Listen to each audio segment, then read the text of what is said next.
up, peoples? It's your boy here, Gene. I'm here with my boys. We got Benji, we got Brel, and this is T.B.D. by the boys. So we're gonna talk about it. We're gonna talk about some shit, in between some shit, on top of some shit, mixed with some shit. And today's topic is toxic masculinity.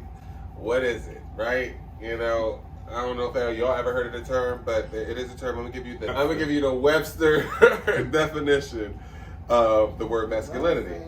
Qualities or masculinity is qualities or attributes regarded as characteristics of men. And then the example that they give, the example sentence: handsome, muscled, and driven. He's a prime example of masculinity. That's okay. Let's talk about that. Well, where do masculinity begin? What age? Is there an age that it begins, or are you born masculine? Like, no, that's something I think you grow into. Okay. I think more so than anything, and then it depends on what your surroundings are. Yeah, right. It depends on your community. Because I've seen like little boys as young as like 1 and 2, like crying, like shut that shit up. Why you crying? Like boys gonna cry like. Right. They're human. Father. Like what? Right. But that only really happens in the black community. That we know of, because you're only black, so you don't know. No, I've been around a few Caucasians, and I don't hear them saying to them that much. It happens more so. Let's say it happens more so in the black community. Them Italian men.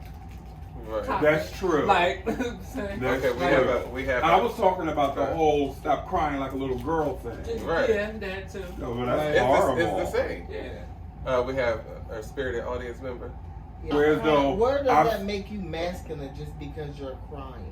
Exactly. I was going to say masculinity equates in the black community total and complete lack of emotion. A lack of emotion, exactly. Okay, so let's talk about that. So, in the black community, we are black. So, in the black, I don't even know what that means, but we're going to find out, okay? Okay, we're going to find out a little later on in the show. Ish. But, okay, but right now, we're going to represent the black side of us, and we all grew up hearing the same type of things, like, you know, don't cry, don't be a sissy, you know, boys don't do this, or go play with your brothers out there, go do something that's like a little more bush. Why do you think that goes with the whole thing with the black community against homosexuality? They think if you're a little, you know, more light in the feather, or whatever they say, they think, oh, you're going to become gay. Right. So they want to immediately try to nip that in the bud as a child, when one thing ain't got to do with the other. So that's what I think it comes from. Okay, what about you? I mean, sort of along that line, but that's not necessarily only being gay, but just like showing any signs of weakness at all. Like, right. But I think he meant like the reason why they don't want you to show. They don't want you to show. No. Yeah, so do you think there's an underlying fear of if they show any type of sign of emotional or being emotional that they're going to be gay? That's how they portray it, but you never see them with little girls if they're playing basketball, or she's going to be a lesbian. Right. They never do. It's always with little boys, because there's that fear of, oh, is he going to turn out to be gay? And that's just a lack of education as far as being gay in the black community. I wonder what it is that makes like black men make them not want their kids to be gay so bad. Like, what is religion? But 9 times out of 10, they're not even religious. They're not religious, but they still. It's all the roots of the black community. It comes from slavery. So, yes. When the guy used to now. That just has nothing to do with masculinity or femininity. Right. No. That just has something to do with race in that culture. Right. Why do we think that black men are so afraid of their kids being gay? Like, would you care if your child was gay? No. My only issue with it would be is society. Not them who they want to be or who they turn out to be. It's the society norms that people try to say, oh, they're changing, but in the back of everybody's mind is all still there. Oh, definitely. So having a kid raised up in it, not only being gay and also being black, and then you're getting all that hate from your own community at the same time, that's the only part that I have an issue with. Okay, do you think that we've come any type of ways, like to. I don't think we've come far enough. I honestly Definitely think not far enough. I think but for I mean, but look at how it was when we were growing up. Honestly, like it was like you had to be in the closet, but it was like everybody was in the closet. Like it was normal to hear that people were in the closet. That's because it wasn't social media wasn't out, right? And it wasn't right in everybody. Like, the ignorance wasn't right in everybody's face. Everybody was being ignorant about it, but since it wasn't in everybody's face and it wasn't put out there that you're an asshole because you're treating somebody like this for no apparent reason because of your own bias. Right. Like, so we have social media now, so all the bigots and everybody... They're trying to hide. They are being called out on their shit. And nobody wants to be called out? Right, nobody wants to be called out. What was it? Lil Wayne song, and the lyric was like, "You faggot niggas." So it was like, being gay was a punchline. And this was like, pretty much up until recently. It was like... Yeah. Being gay is a punchline. Remember Men on Film? Yeah. Hated it. Right. Like, we were seen as a joke. Right. And now we're finally being... I think we're in the age of, I say, like, where the things are starting. Like, we probably thought back then that we were starting to make a change, but I feel like in this day and age, we're coming to the point where things are starting, like, we're at the start of things changing. Yeah, no, not really, because you would think, like Drag Race is so famous, and like she's like RuPaul is like this Emmy award winning like person and everything, right. But like that's so people don't seem ignorant. But right, see, this, like, but that's not the reason. Black trans women are still getting killed. Exactly, and they're not even a part of the Black Lives Matter movement. They say nothing about it. Which also stems from this whole. That's what this whole conversation stems from. It's just like the fact that in our community, femininity or anything different is really not accepted. It's not. And it's like anything that's like oddly different. But I was saying that we are at the beginning because of social media, because of all these outlets that we have, and people voices are now, like y'all said, like people are scared to say anything because now they're gonna be called out on it straight away. Like, and I feel like that's the beginning. I honestly believe that everybody's not gonna be treated equally until all the old bastards die off and they're offspring that they The people that, when you say old bastards, you mean people that stuck in their ways, like thinking in their ways that I'm better than you. That mentality that if you're gay, black, Asian, whatever, you're beneath them. Until all those people are gone, it's going to continue to exist. It might the population of them may get smaller and smaller as we go, but you honestly don't know. Even with having allies, you don't know if they're a true ally or they just don't want to be persecuted for thinking like other people are thinking. Right. See, yeah, that's true. And it's that the construct of religion and everything. Yeah. Like, but even like I'm not a religious person at all, but I was at a funeral earlier today, and the Reverend said that nobody is greater than anybody else. Like we all are sinners automatically from birth, and then if you want to go by the Bible, it says no sin is greater than the other. Right. So if you just keep it right there, right, you shouldn't have a problem with nobody. If they are there trying to practice the same faith as you are, then you should not have anything to say about what they're doing, about their personal relationship with God. But they cherry pick. And then it was like, that's why I have I grew up Jehovah's Witness. Like, that completely turned me off from any type of religion because, like, it's so stuff there is so ingrained in my head that even while I was sitting in that church and listening to what he said, I'm sitting there in my head combating it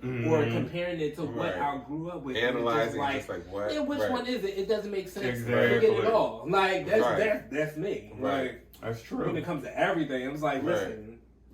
I consider myself more of a spiritual person. When it comes to religion, I feel like that's the way that we can kind of like stand up as a community, stand up to religion. Well, at least the one that in the black community, we're mainly Christians and Baptists and stuff like that, which is follow Jesus. Where everybody's sleeping with each other out of wedlock and having children, but I'm wrong. Right. And so, like bro was saying, no sin is greater than the other, and I think that's like the ultimate like line from the Bible that you can just say to them, well, how come, like, I shared this story with Rel earlier. I shared a story, like, when I used to go to church hardcore, heavy in the church. And then they found out about my sexuality, and then I couldn't be a part of the praise and worship team. I couldn't be a part of the choir. I had to sit down.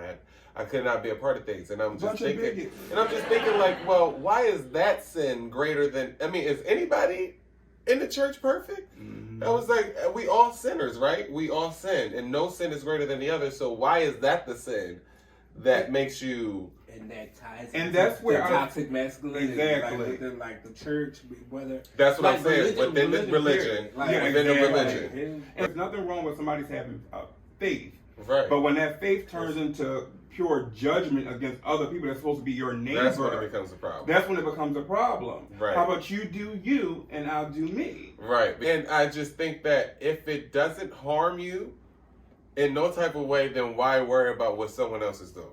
Like, you know what I mean? Like, and if you don't like it, don't do it. Right. If you don't like it, it ain't for you. Because people are conditioned to be a nosy bitch. That's so true. People are conditioned to be nosy and judgmental. And judgmental. And I think like that's one of the. And we all judge. We all do. Judgmental because but exactly because you're I mean, it's just automatic.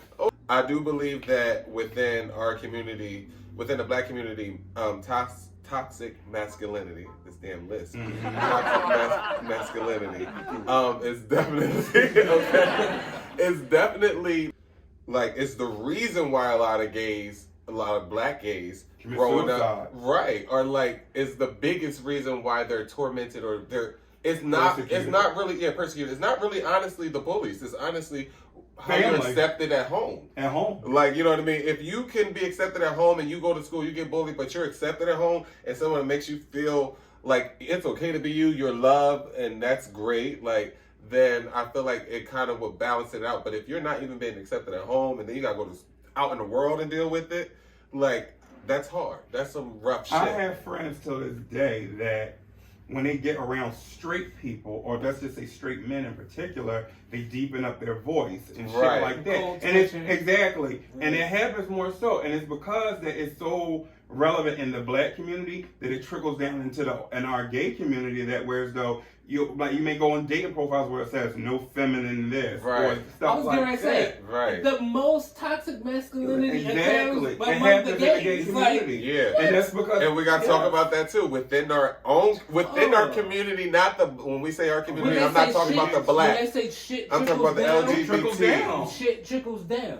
Like, because those same people that I've noticed, those same people that say that are the same people who are just like the straight people who do that, and they still aren't comfortable with who they are. So, okay, now I have this question because I deal with this. Like when I'm at work, like I'll be talking to people at work and stuff, and then certain people I'm talking to, I feel like they don't know that I'm gay, and I'm like, so, and I almost feel like in my head, like, am I deceiving them or should I just tell them? But why should I wear them? But why should I? Straight? But right, because they don't have to tell me that they're straight. So, like, why should I have to why should I have to announce that? And then, like, why do I even feel that way?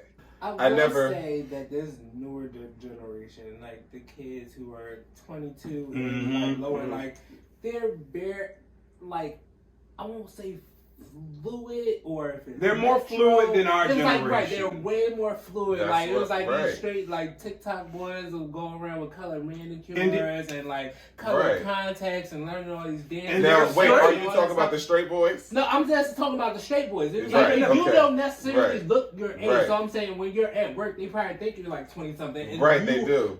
Yeah. Like you would fit in with that like generation. I don't know how many times all the straight girls I know they would say something like, oh, they would ask me, and I get asked this all the time. Follow this guy page to see if he gay, and shit like that, and I'd be like, girl, like either you want to suck him off or not. Like, like don't use what game? It doesn't matter. Like at the end of the day, like you don't really care. I can understand. Yeah, a lot more so in this generation. Yes. A lot of them are bi. They are. Within us being guys, outside of being black, I think within us being males, but being black as well, that fluidity is not accepted within males like it is within females. I feel like with females, they can grow up and in college, it's okay to talk about those lesbian years. But with guys, if you get drunk and kiss at a bar, you're gay. Yeah. I think that's the food. cut. Yes, I cut. was like, what? Sorry, people, that's our food here. Yes, go on.